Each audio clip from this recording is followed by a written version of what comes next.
All right, ladies and gentlemen, welcome back. We're going to continue our discussion on applications for biotechnology by talking about gene therapy today. So, gene therapy is a technique that utilizes a lot of the information that we got out of the Human Genome Project in understanding what sort of genes are considered normal, what sequences are normal, and then being able to identify sequences in individuals with certain diseases that were common. So the idea with gene therapy is that we can go in and be able to correct those defective genes that are responsible for that disease development.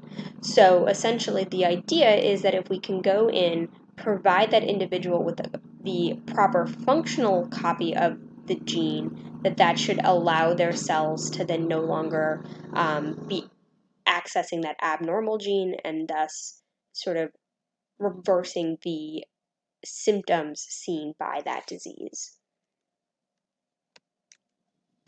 So how is this supposed to work? Well, first off, I need to be able to get that gene into that individual. And so that means I'm going to need some sort of vector. And a lot of times when we talk about those vectors in humans, it's often some sort of virus that we have gone through genetically modified, gone through that genetic engineering process to allow it to have the functional, correct, normal copy of the gene, so that when it goes in and does its viral replication process, rather than it inserting viral DNA into that cell, it's inserting this good copy of the gene instead. So we can kind of do this in two ways. It can sort of be this direct delivery method where we're taking that recombinant DNA, right, and here's the good gene. We insert it into that virus, and then we basically inject the patient with that virus.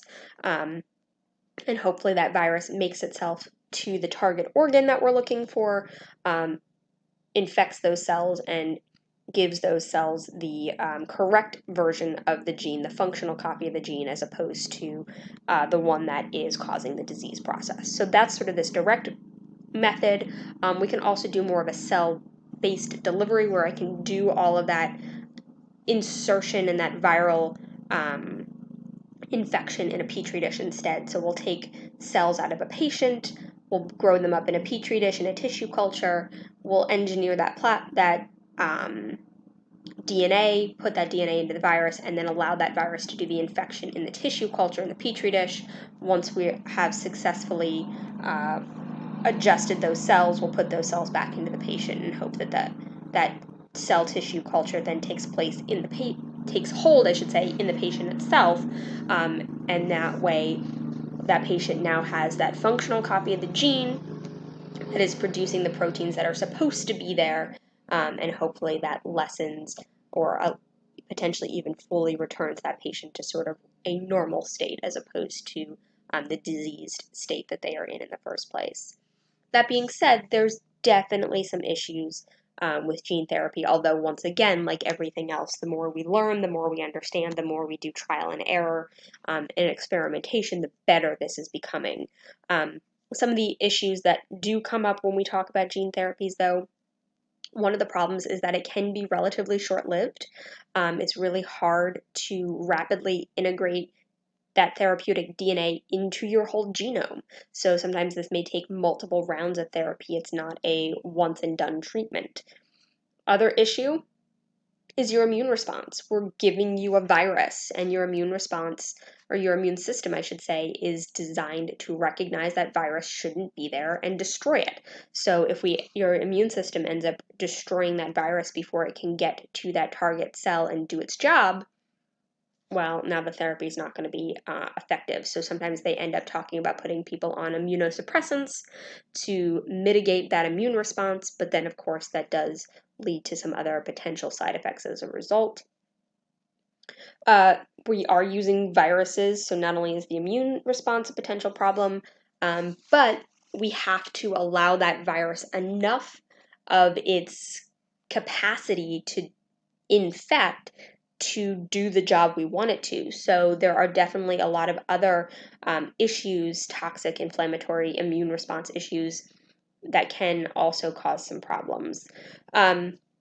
Something else we have to consider is that it's not always a once and done gene that is causing the disease. A lot of diseases are caused by more than one gene mutation, and so how do we go in and be able to fix multiple genes if that's in fact the problem? And that definitely makes things much more challenging.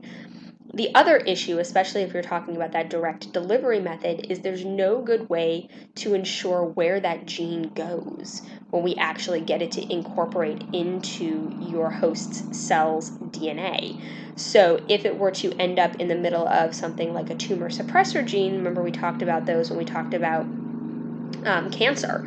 And those tumor suppressor genes, their job is to suppress tumors, keep tumors from forming. Well, if I stick this new therapeutic DNA in the middle of that tumor suppressor gene, that tumor suppressor gene can no longer do its job.